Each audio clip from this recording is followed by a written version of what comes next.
नमस्कार। प्रस्तुत है सुभद्रा कुमारी चौहान की लिखी कहानी वैश्या की लड़की। छाया प्रमोद की सहपाठिनी थी। प्रमोद नगर के एक प्रतिष्ठित और कुलीन ब्राह्मण परिवार का एक लड़का था और छाया छाया थी नगर की एक प्रसिद्ध नर्तकी की इकलौती कन्या। नगर में एक बहुत बड़ा राधा कृष्ण का मंदिर था जहाँ ना जाने कितने सदाव्रत रोज बढ़ जाते थे। सैकड़ों साधु संत मंदिर में पड़े पड़े भग वृद्धजन करते, मनमाना भोजन करते और करते मनमाना अनाचार। छाया की माँ इसी मंदिर की प्रधान नर्तकी थी। मंदिर को छोड़कर दूसरी जगह वह गाने बजाने कभी न जाती। मंदिर के प्रधान पुजारी भी उस पर विशेष कृपा थी, इसलिए उसे किसी बात की कमी भी ना थी। गंगा के किनारे उसकी एक विशाल कुटी थी जहाँ से सदा संगीत की मधुर ध्वनि आया करती। नगर के संगीत प्रेमी जब स्वयं ही उसके यहाँ पहुंच जाते तो राजरानी उन्हें निराश ना करती, किंतु वह किसी के यहाँ बुलाने पर गाने के लिए कभी ना जाया करती। छाया इसी राजरानी की इकलौती कन्या थी। राजरानी की सारी आशाएं इसी कन्या के ऊपर अवलंबित थी। विद्याध्ययन की ओर छाया की अधिक रुचि देखकर राजरानी ने उसे स्कूल में भर्ती भी करवा दिया। छाया नगर की कुछ पुरानी प्रथा के अनुयायियों के विरोध करने पर भी कुलीन घर की लड़कियों के साथ पढ़ते पढ़ते कॉलेज तक पहुंच गई। और जिस दिन सबसे पहले वह कॉलेज पहुंची, प्रमोद से उसकी जान पहचान हो गई। यह पहचान पहचान ही बनकर ना रह सकी। धीरे धीरे वह मित्रता में परिवर्तित हो गई और अंत में उसने प्रणय का रूप धारण कर लिया, जिसका परिणाम यह हुआ कि परिवार वालों का विरोध, तिरस्कार, प्रताड़ना ना तो प्रमोद को ही उसके पद से विचलित कर सका, न छाया को। विवाह के लिए उन्होंने कोर्ट का सहारा लेना पड़ा। कोर्ट में रजिस्ट्री होने के बाद आर्य समाज मंदिर में उनका विवाह वैदिक रीति से संपन्न हुआ। अग्नि को साक्ष्य देकर वह दोनों पति पत्नी के पवित्र बंधन में भी बंध गए। बचपन से ही कुलीन घर की लड़कियों के साथ मिलते जुलते रहने के कारण उनके रीति रिवाजों को देखते देखते छाया के हृदय में एक कुल वधू का जीवन बिताने की प्रबल उत्कंठा जागृत हो उठी। प्रमोद के साथ विवाह सूत्र में बंधकर छाया ने उसी सुख का अनुभव किया। वह एक कुल वधू की तरह प्रमोद के इशारों पर नाचना चाहती थी। प्रमोद के नहा चुकने पर अपने हाथ से ही वह प्रमोद के कपड़े धोती। असभ्यस्त न होने पर भी दोनों समय प्रमोद के लिए वह अपने हाथ से भोजन बनाती और थाली परोसने के बाद जब प्रमोद भोजन करते तो वह उन्हें पंखा झला करती। प्रमोद के भोजन कर चुकने के बाद उनकी छोटी थाली में भोजन करने में वह एक अथकनीय सुख का अनुभव करती। इसके पहले इस प्रकार काम करने का उसके जीवन में कभी अवसर न आया था, किंतु धीरे धीरे उसने अपने आप को ऐसा अभ्यस्त कर लिया कि उसे कोई काम करने में कठिनाई ना पड़ती। राजरानी की पुत्री की परिस्थितियों का पता लगाना ही रहता। वह सोचती कि मेरे साथ रहकर छाया यहाँ रानियों की तरह हुकूमत कर सकती है। बड़े बड़े विद्वान रसे यहाँ तक आकर उसकी कदम बोसी कर जाया करते, किंतु उसकी तो मति ही पलट गई थी। अपने आप ही उसने दासियों का सा जीवन स्वीकार कर लिया था। छाया को किसी प्रकार फिर से अपने चंगुल में फांस लेने के लिए प्रयत्न में वह अभी भी लगी रहती। वह सोचती, ऐश आराम में पत्नी हुई लड़की कितने दिनों तक कष्ट का जीवन बिता सकेगी, कभी न कभी चेतेगी और आवेगी। किंतु छाया तो माता के घर के ऐश आराम को घृणा की दृष्टि से देखती थी। यहाँ तक वह इस कष्ट में भी जिस सुख का अनुभव करती, उसकी आत्मा को जितनी शांति मिलती, उस रूप के हाट में, उस वैभव की चकाचौंध में, उसके शांतश का भी स्वप्न देखकर छाया के लिए दुराश मात्र थी। छाया प्रमोद के विशुद्ध और पवित्र प्रेम के ऊपर संसार की सारी विभूतियों को निछावर कर सकती थी। प्रमोद के साथ यह छोटा सा मकान उसके नंद वन से भी अधिक सुहावना जान पड़ता था। सारांश यह है कि छाया को कोई इच्छा न थी। प्रमोद का प्यार और उसके चरणों की सेवा ही उसका अधिकार, वह सब कुछ पा चुकी थी। प्रमोद के विवाह के बाद प्रमोद के माता पिता ने उन्हें अपने परिवार में सम्मिलित नहीं किया। अपने इकलौते बेटे को त्याग देने में उन्हें कष्ट बहुत हुआ, किंतु प्रमोद के इस कृत्य ने समाज में उनका सर नीचा कर दिया था। अतः वह प्रमोद को क्षमा न कर सके। स्वाभिमानी प्रमोद ने भी माता पिता से क्षमा की याचना न की। अपनी समझ में उससे कोई बुरा काम न किया था। इससे शहर में ही पिता ने कई मकानों पर रहने पर भी वे किराए के मकान में रहने लगे। परिवार और समाज ने प्रमोद को त्याग दिया था, किंतु उनके कुछ अपने ऐसे मित्र थे जो उन्हें इस समय भी अपनाए हुए थे। अपने इस छोटे से इन्ने गिनने मित्रों के संसार में छाया के साथ रहकर प्रमोद को और किसी वस्तु की आवश्यकता न थी। आर्थिक कठिनाइयां कभी बाधा बनकर उनके इस सुख के सामने खड़ी हो जाएंगी। प्रमोद को इस पर ध्यान भी न था। कॉलेज के प्रोफेसरों और प्रिंसिपल की उनके साथ बड़ी सहानुभूति थी। उनका आचरण कॉलेज में बड़ा उज्जवल रहा था और वे परीक्षाओं में सदा पहले ही आए थे। इससे वे थोड़ा प्रयत्न करने पर भी जहां प्रोफेसर हो सकते थे, परंतु सुख की आत्मविस्तृति तक ब्रह्म आवश्यकताओं की पहुंच का कॉलेज में एक हिंदी के प्रोफेसर के स्थान खाली भी हुआ, किंतु प्रमोद अपने सुख में इतना भूल गए कि उन्हें किसी बात का स्मरण ही नहीं रहा। उनके मित्रों और छाया ने एक दो बार उन्हें इस पद के लिए प्रयत्न करने के लिए भी कहा, किंतु उनका यह उत्तर सुनकर छाया, क्यों मुझे इस पास के दूर भगा देना चाहती हो? छाया चुप हो गई। उसे अधिक कहने का साहस न हुआ। वह प्रमोद के भावुक स्वभाव से भली भांति परिचित थी। छोटी छोटी साधारणता बातों का भी उनके हृदय पर बड़ा गहरा प्रभाव पड़ता था। यौवन जनित उन्माद और लालसाएं चिरस्थायी नहीं होती। इस उन्माद के नशे में जिसे हम प्रेम का नाम दे डालते हैं, वह वास्तव में प्रेम नहीं, किंतु वासनाओं के प्यास मात्र है। लगातार 6 महीने तक छाया के साथ रहने पर अब प्रमोद की आंखों में भी छाया के प्रेम और सौंदर्य का वह महत्व ना रह गया था जो पहले था। अब वह नशा कहाँ था। उन्हें अपने कर्तव्य का ज्ञान भी हुआ। उन्हें अब ऐसा जान पड़ता जैसे उन्होंने कोई बहुत बड़ी भूल कर डाली है। आर्थिक कठिनाइयां भी उन्हें पद पर शूल की तरह कष्ट पहुंचा रही थी। इसके अतिरिक्त माता पिता के स्नेह का अभाव उन्हें अब बहुत खटक रहा था। उनका चित्त व्याकुल सा रहता। बार बार उस स्नेह की शीतल छाया में दौड़कर शांति पाने के लिए उनका चित्त चंचल हो उठता। माता पिता के स्नेह में जो शीतलता, ममता का मधुर दुलार और जो एक प्रकार की अनुपम शांति मिलती है, वह उन्हें छाया के पास ना मिलती। छाया के प्रेम में उन्हें सुख ना मिलता था। शांति नहीं थी, स्नेह नहीं मिलता पर शीतलता नहीं, आनंद मिलता पर तृप्ति नहीं। हाँ, प्यास और तीव्र होती जान पड़ती। आनंद और सुख के चलन की मात्रा अधिक मालूम होती। वे माता पिता के स्नेह के लिए अत्यधिक विकल रहते, किंतु जब माता पिता ने ही उन्हें अपने प्रेम में पलने से उतार कर अलग कर दिया, तो स्वयं उनके पास जाकर उनके प्रेम और दया की भिक्षा मांगना प्रमोद के स्वाभिमान स्वभाव के विरुद्ध था। प्रमोद का स्वास्थ्य भी अब पहले जैसा ना रह गया था। तो चिंताओं और आर्थिक कठिनाइयों के कारण वे बहुत कृश और विक्षिप्त से रहते। समाज में भी अब वह मान प्रतिष्ठा न थी। हर स्थान पर उनके इसी विवाह की चर्चा सुनाई पड़ती।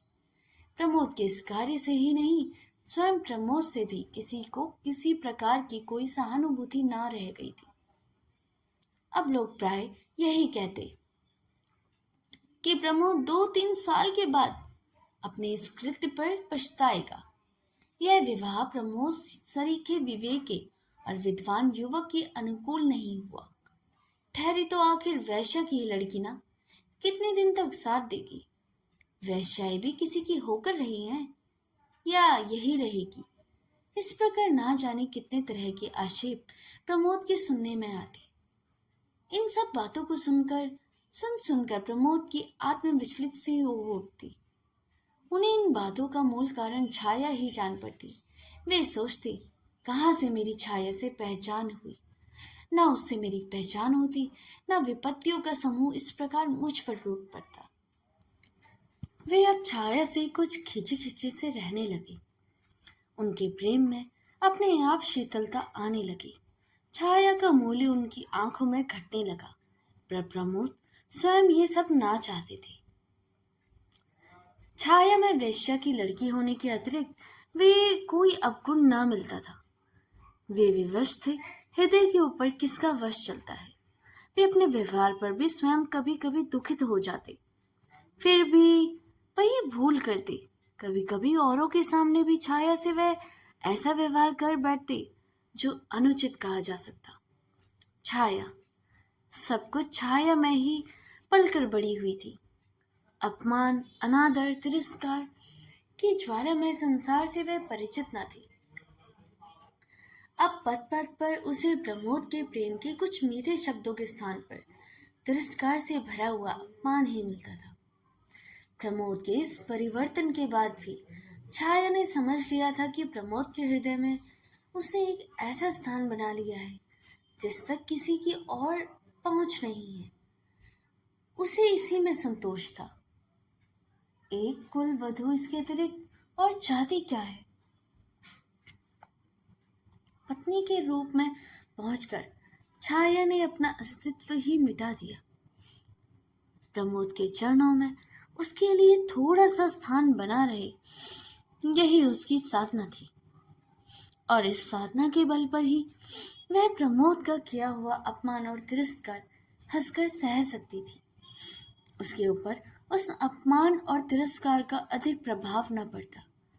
प्रमोद के जरा हंसकर बोलने पर भी वह सब कुछ भूल जाती।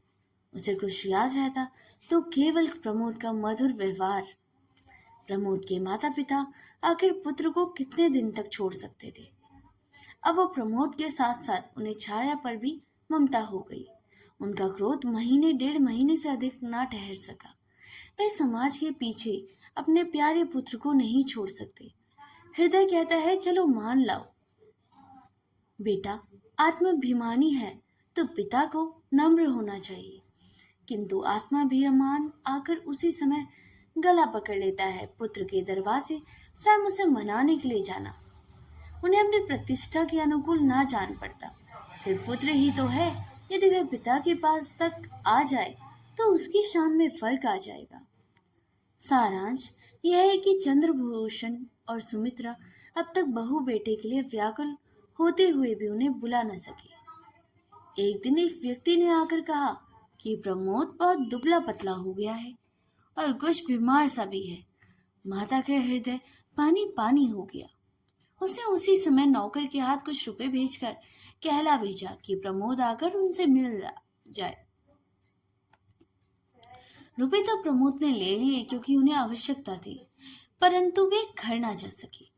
उन्होंने समझा माँ ने पिता को चोरी के घर में बुलवाया है, इसलिए जिस घर में वे पैदा हुए, जहाँ की जलवायु में पलकर इतने बड़े हुए, उसी घर में चोर की तरह जाना उन्हें भाया नहीं। वे नहीं गए, जाना अस्वीकार कर दिया। इससे सुमित्रा को बड़ा दुख हुआ। वे उठते उठते चंद्रभूषण से इस बात का आग्रह करने लगी कि वे प्रमोद को स्वयं लेने जाएं। उसे मनाने की उनकी प्रतिष्ठा न कम पड़ेगी। दशरथ के बेटे के लिए प्राण दे दिए थे, यहाँ तो जरा से सम्मान की ही बात है। पिता का हृदय तो स्वयं ही पुत्र के लिए विकल हो रहा था।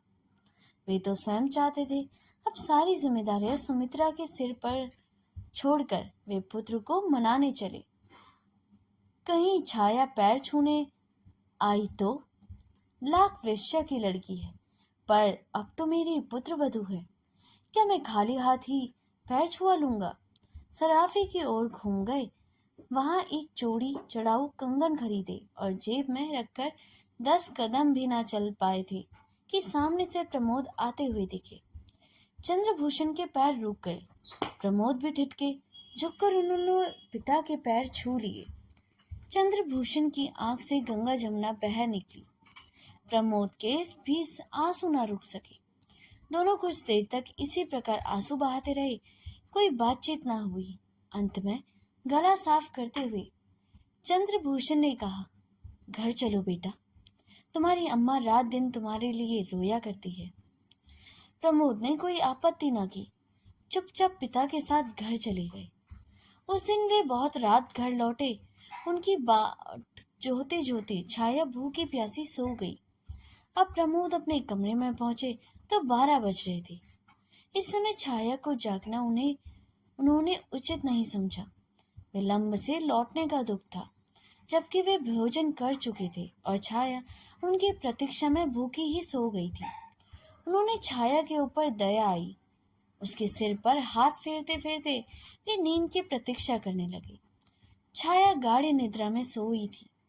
उसके चेहरे पर कभी हंसी और कभी विषाद की रेखा खिंच रही थी। प्रमोद यह देख रहे थे। आज उन्हें अपने कटु व्यवहार तीर की तरह चुभने लगे। इसी सोच विचार में वे सो गए। छाया की नींद खुली। घड़ी की ओर देखा, 1:30 बज रहे थे। पास ही प्रमोद सुख की नींद ले रहे थे। वह बड़ी व्याकुल हुई। उसने अपने आप को न जाने कितना धिक्कारा। ऐसी नींद भी भला किस काम की? वे आए और भूखे प्यासे सो रहे, और ये निगोड़ी आंखें न खुली। ये सदा के लिए बंद क्यों न हुई? कभी न कभी खुलने के लिए ही तो मूंदी थी, फिर खुलने के समय पर खुली क्यों नहीं? इसी प्रकार अनेक विचार उसके मस्तिष्क में आकर उसे विकल करने लगे। छाया फिर ना सो सकी। बाकी रात उससे करवट बदलते ही बिताई। सवेरे उठकर उसे प्रमोद का कोट टटोला। उसकी जंजीर क्यों की चोट पड़ी थी। दूसरी जेब में 25 रुपए भी थे। जंजीर बेची भी नहीं, गिरवी भी नहीं रखी। फिर ये रुपया आए कहाँ से?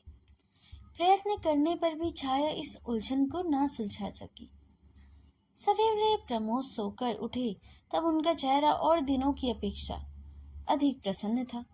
उठने पर उन्होंने छाया से पिता की मुलाकात और अपने घर जाने की बात और वहां के सब लोगों के व्यवहार और बर्ताव सभी बतलाए। छाया सुनकर प्रसन्न हुई, किंतु उस घर में छाया भी प्रवेश कर सकेगी या नहीं, ना तो इसके विषय में प्रमोद ने कुछ कहा और न ही छाया को पूछने का साहस हुआ। अब प्रमोद की दिनचर्या बदल गई। वे सवेरे से उठते ही अपनी माँ के पास चले जाते, वहीं हाथ मुंह धोते और वहीं दूध पीते, फिर अखबार पढ़ते पढ़ाते, मित्रों से मिलते जुलते वे करीब 12 बजे घर लौटते। इस समय उन्हें घर आना ही पड़ता, क्योंकि छाया उन्हें भोजन कराए बिना खाना ना खाती थी। छाया को अब प्रमोद के सहवास का अभाव बहुत खटकता था, किंतु वह प्रमोद से कुछ ना कह सकती थी। वह कुछ ऐसा अनुभव करती जैसे प्रमोद के चरणों पर अपना सर्वस्व निछावर करके भी वह प्रमोद के उस अंश तक नहीं पा सकती थी जितना एक सहधर्मिणी का अधिकार होता है। इसी प्रकार 6 महीने और बीत गए। आज वही तिथि थी जिस दिन छाया और प्रमोद विवाह के पवित्र बंधन में बंधकर एक हुए थे। वह आज बड़ी प्रसन्न थी। सवेरे उठते ही उसने स्नान किया, एक गुलाबी रंग की रेशमी साड़ी पहनी, जो कुछ आभूषण थे वह सब पहनकर वह प्रमोद की उठने की प्रतीक्षा करने लगी। प्रमोद उठे और उठकर प्रतिदिन के नियम के अनुसार पिता के घर जाने लगे। छाया ने पहले तो उन्हें रोकना चाहा, किंतु फिर वह सोचकर बोली, आज जरा जल्दी लौटना, कोई कुछ विशेष काम है? प्रमोद ने पूछा। आज अपने विवाह की वर्षगांठ है, कुछ प्रसन्नता और कुछ संकोच के साथ छाया ने उत्तर दिया। होगी, उपेक्षा से कहते हुए प्रमोद ने साइकिल उठाई और वे चल दिए। छाया की आंखें डबडबा आई। वह कतार दृष्टि से प्रमोद की ओर तब तक देखती रही जब तक वे आंखों से ओझल ना हो गए। फिर भीतर आकर अन्य मनसक भाव से घर के कामकाज में लग गई। भोजन में आज उसने कई चीजें जो प्रमोद को बहुत पसंद थी बनाई, किंतु इधर भोजन का समय निकल जाने पर भी प्रमोद घर न लौटे तो वे चिंतित सी हुई। उसे रहा न गया। उठकर वह प्रमोद के घर की तरफ चली। जहां ना जाना चाहती थी वहीं गई, जो कुछ ना करना चाहती थी वही किया। घर के सामने पहुंचकर उसने देखा कि चंद्रभूषण तख्त पर बैठे हैं। छाया को देखते ही वे स्तंभित से हुए, किंतु तुरंत ही आदर भाव प्रदर्शित करते हुए बोले, आओ बेटी, कैसी आई हो? आओ बैठो। छाया को ससुर के इस सदा व्यवहार की आशा न थी। वह उनके इस व्यवहार से बड़ी प्रसन्न हुई। उसकी समझ में न आता था कि वह प्रमोद के विषय में कैसे पूछे। इसी पैसों पेश में वह कुछ देर चुपचाप खड़ी रही। अंत में अपने सारे साहस समेटकर उसने पूछा, वे कहाँ है? किसे? प्रमोद को पूछती हो? वह तो इधर कल शाम से ही नहीं आया। पर हाँ, वह प्राय मिस्टर अग्रवाल के यहाँ बैठा करता है। तुम ठहरो, मैं उसे बुलवाए भी देता हूँ। चंद्रभूषण ने उत्तर दिया। उधर प्रमोद की माँ दरवाजे की आड़ से खड़ी खड़ी छाया को निहार रही थी और मन ही मन सोच रही थी, कैसी चांद सी है। चाल ढाल से कुलीन घर की बहू बेटियों से अधिक ही जचेगी, कम नहीं। बातचीत का ढंग कितना अच्छा है, स्वर कितना कोमल और मधुर है। चूल्हे में जाए वह समाज जिसके कारण में से हीरे के टुकड़े को अपने घर में अपनी आंखों के सामने नहीं रख सकती। छाया फिर बोली, आप उन्हें ना बुलवाकर मुझे ही वहां पहुंचावा दे। अच्छी बात है, कह के चंद्रभूषण अपने विश्वास पात्र नौकर के साथ छाया को मिस्टर अग्रवाल के घर भेजकर भीतर आए। पत्नी ने कहा, वह लड़की जिसे तुम्हारे बेटे ने ब्याह किया है आज आई थी। पत्नी ने तिरस्कार के स्वर में कहा, वह बेचारी तो तुम्हारे दरवाजे तक आई और तुमने इतना भी ना बन पड़ा कि उसे घर के भीतर लिवाए। चंद्रभूषण सर खुजाने लगी। वाह, मैंने तो तुम्हारे ही डर के मारे नहीं बुलाया, नहीं तो बुलवाने को क्या हुआ था, अपनी ही तो बहू है। फिर वे उठकर भीतर आए। अलमारी से वही कंगन की जोड़ी जो उस दिन उन्होंने खरीदी थी लाकर पत्नी के सामने धर दी। बोले, लो, अब आवे तो उसे कंगन पहना देना। सुमित्रा ने चकित दृष्टि से एक बार कंगन और एक बार पति की ओर देखा, फिर प्यार किंतु तिरस्कार स्वर में बोली, मेरे लिए तो ऐसे कंगन कभी नहीं लाए। अपनी बहू के लिए कैसे चुपचाप खरीद लाए, किसी को मालूम भी नहीं होने पाया। अरे ऐसे तो कंगनों के लिए कलाई भी तो वैसी होनी चाहिए। कहते कहते चंद्रभूषण बाहर चले गए। कंगन उठाकर सुमित्रा ने रख लिए और उसी दिन फिर छाया की बाट जोने लगी। छाया ने मिस्टर अग्रवाल के घर पहुंचकर देखा, प्रमोद ताश के खेल में तल्लीन है।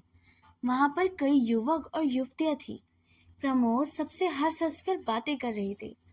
वहां पर मिस्टर अग्रवाल की कन्या शांता को छोड़कर छाया किसी को पहचानती न थी। शांता से छाया का परिचय भी प्रमोद ने ही करवाया था।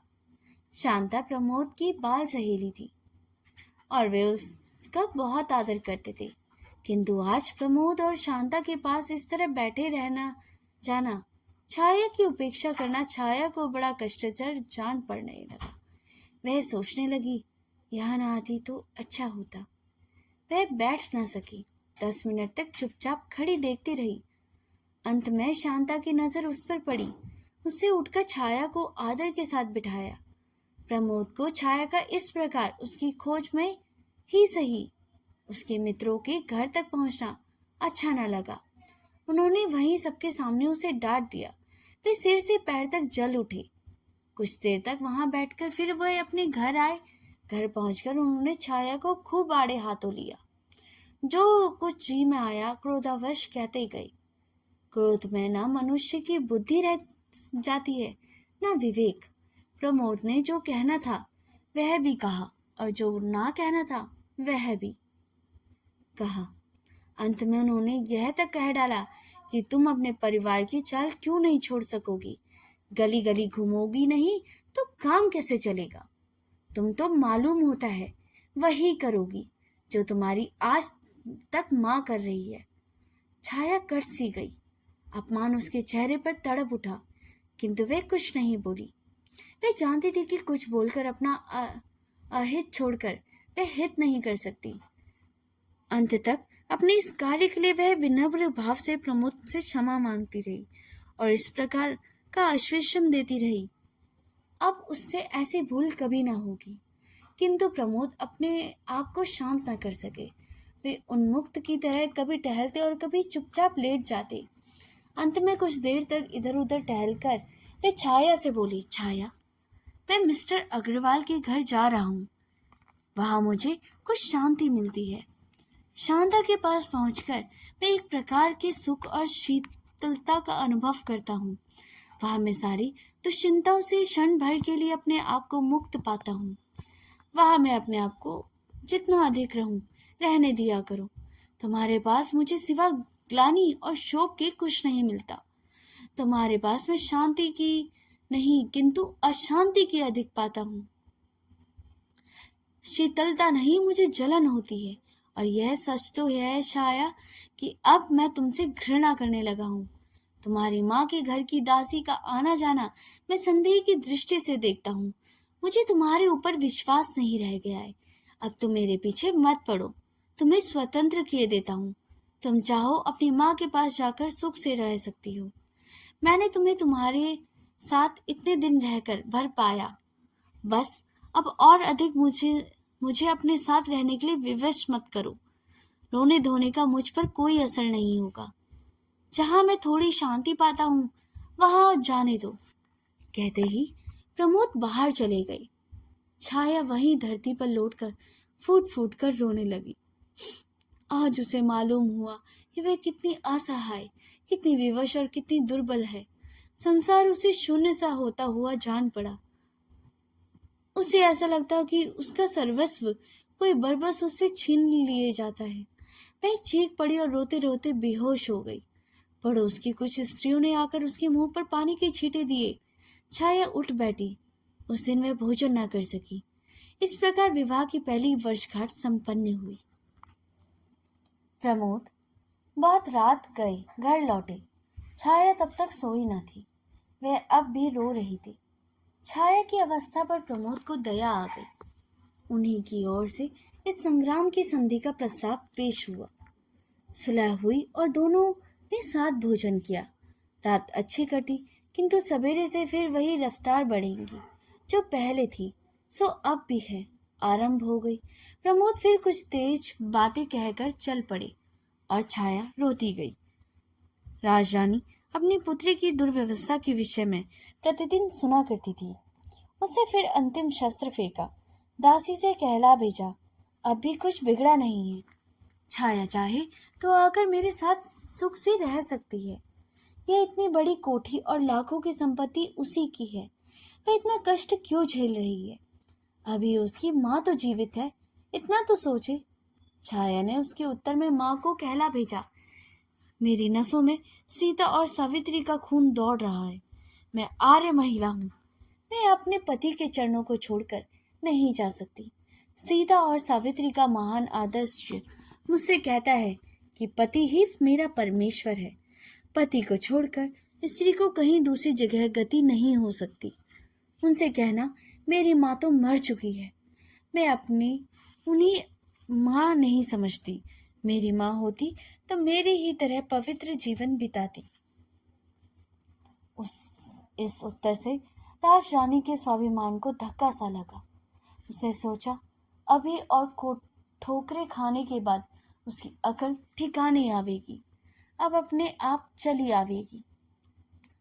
जैसे ही दासी घर से बाहर निकली, प्रमोद ने घर में प्रवेश किया। वह सिर से पैर तक जल उठे। घर के अंदर जाते ही उन्होंने बेकसूर ही सारा क्रोध छाया पर उतार दिया।